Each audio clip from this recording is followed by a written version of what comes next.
홍보 예산에 대해서 야당 의원 지적에 일배 수준의 조작과 선동, 이러니 국민의 짐 그런 말씀하셨죠. 네. 잘 하셨습니까? 짐이라는 조롱을 듣는 이유다 이렇게 말했습니다. 제1야당의 당명의 국민의 짐이 뭡니까? 아니 그런 얘기를 들을 정도로 하시면 안 된다 이런 충고를 드린 거예요. 지사님이 국회에 충고를 할 수준이 됩니까? 그 위치가 됩니까? 제가 수준이 되는지 안 되는지 모르겠지만 저도 국민의 한 사람이어서요 충분히 말할 수 있다고 생각합니다. 다른 당에 대해서 예의를 지켜야 됩니다. 그럼 박수영 의원님은 왜 예의를 안 지키십니까? 제1야당에 대한 예의를 지키라는 이야기입니다. 저는 충분히 지켰다고 생각합니다. 국민의 짐이라고 표현하는 게 그게 예의를 지킨 겁니까? 아니 그런 얘기를 들을 수 있으니 조심하시라 이렇게 얘기한 거예요. 아니 그런 궤변을 계속 늘어놓을 겁니까? 저는 궤변이라고 생각하지 않습니다. 제가 지금 지사님 보고 그런 표현을 써도 되겠습니까? 뭐 어제도 하시던데요. 어제 누가 했습니까? 김용판 의원님이라고 아주 훌륭한 분 계셨습니다.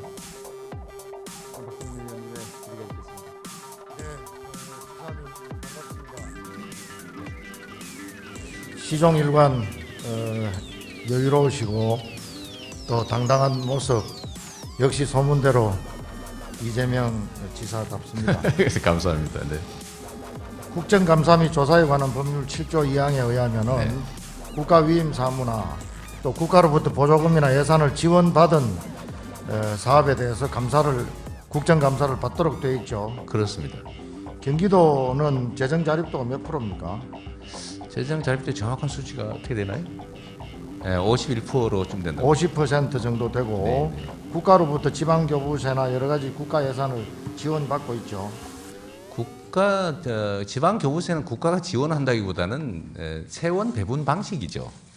그걸 국가가 지원한다고 생각하시면 법률로 네. 규정돼 있고 그래서 세라고 하는 거죠. 국비, 지방비, 지방세, 국세 구분되어 있지 않습니까? 그 보조금이라고 하는 것들 또는 이런 걸 말하는 거지 국정감사에 관한 법률에 정부 예산이 지원되는 사업이라고 하는 거는 교부세가 지원되니까 다 지원받는 거 아니냐. 그래서 모든 사무가 국가. 저는 초선 의원입니다만은 네네.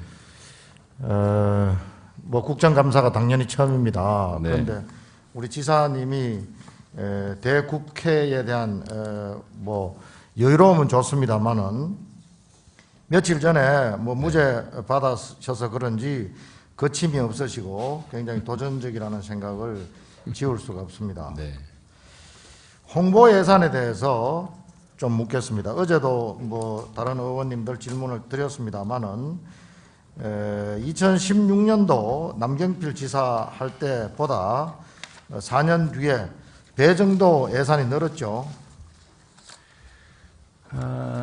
지금 저희 사실 경기도의 네네. 홍보부서 인력이 네. 대변인실에 72명, 홍보기획관실에 67명 해서 139명이 있습니다. 그래서 서울시도 마찬가지입니다. 주로 이제 지사님이 서울시나 뭐 다른 자치단체를 비교하시던데 대부분의 자치단체가 그렇긴 합니다만은 물론 성격은 다릅니다. 국정을 총괄하는 청와대나 다른 기관에 비해서 경기도가 139명의 홍보부서 인력을 두고 있고 예산도 126명이나 쓰고 있는데 사실이죠? 그렇습니다. 근데 의원님 이거는 경기도의 예산 규모 그다음에 경기도의 공무원 수 이런 걸 비교해서 다른 지역하고 비교해 주셔야지. 네네. 예산 규모라든지 공무원 수, 인구 비례로만 따질 수는 없습니다. 그게 지사님 어제 답변을 보니까 경기도 인구를 주로 뭐 비례를 들던데 그건 뭐 적정하지 않다고 저는 그러면 봅니다. 예산 대비 홍보 예산 비율은 어떻습니까? 그거 사실 남경필 지사 계실 때나 지금이나 거의 차이가 없습니다. 예산 대비도 자연 증가 지사님 잘 아시다시피 네. 예산이 일반 시구에 비해서 군 예산이 많습니다. 자체 예산은. 그러니까 평균을 내야죠. 세목별로 다르기 때문에 단순하게 예산 비율로 홍보 예산을 따지는 것도 저는 적정하지 않다고 봅니다. 총액 예산에서 과거에 0.6%였는데 그게 0.6% 유지되면 자연 증가분을 봐야죠. 지사님, 홍보 예산은 묶어놓고 다른 예산만 올릴 수는 홍보 없지 않습니까? 예산에 대해서 야당 의원 지적에 네. 일배 수준의 조작과 선동, 이러니 국민의 짐 그런 말씀하셨죠. 네. 제가 짐이라 한 게 잘 아니라 하셨습니까? 짐이라는 조롱을 듣는 이유다 이렇게 말했습니다. 그런 말씀하셨죠. 국정감사에서 묻는데 예 그렇게 대답하고 싶습니까? 무슨 말씀 질문의 취지를 이해를 못하겠습니다.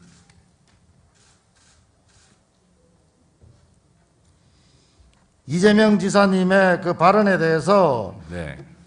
대국회에 대한 또 국회의원에 대한 그 태도에 대해서 하실 말씀 없습니까? 저는 그 생각에 지금도 변함이 없습니다. 예를 들면 예산을 비판하려면 너무 정치적이라고 보지 않습니까? 제가 그 두 배를 썼다. 제1야당의 당명의 국민의 짐이 뭡니까? 아니 그런 얘기를 들을 정도로 하시면 안 된다 이런 충고를 드린 거예요. 지사님이 국회에 충고를 할 수준이 됩니까? 그 위치가 됩니까? 제가 수준이 되는지 안 되는지 모르겠지만 저도 국민의 한 사람이어서요 충분히 말할 수 있다고 생각합니다. 다른 당에 대해서 예의를 지켜야 됩니다. 그럼 박수영 의원님은 왜 예의를 안 지키십니까? 그 박수영 의원이고 개인 의원이고 제1야당에 대한 예의를 지키라는 이야기입니다. 저는 충분히 지켰다고 생각합니다. 국민의 짐이라고 표현하는 게 그게 예의를 지킨 겁니까? 아니 그런 얘기를 들을 수 있으니 조심하시라 이렇게 얘기한 거예요.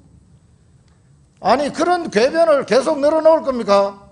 저는 궤변이라고 생각하지 않습니다. 가상에서 그런 질타를 받을 수 있기 때문에 조심하라. 제가 지금 지사님 보고 여러 가지 뭐 일어날 수 있는 일에 대해서 조심하라고 하면서 그런 표현을 써도 되겠습니까? 뭐 어제도 하시던데요? 어제 누가 했습니까? 김용판 의원님이라고 아주 훌륭한 분 계셨습니다.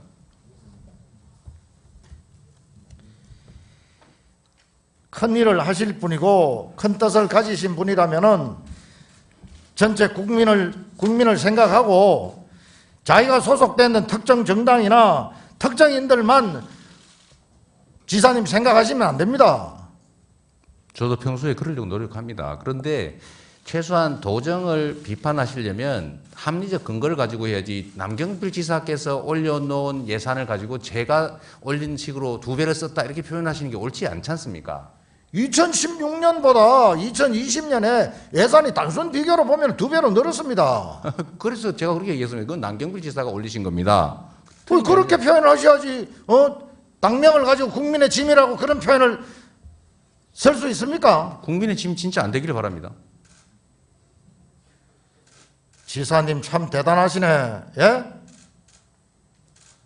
아니 저는 말씀 잠깐만 드리겠습니다.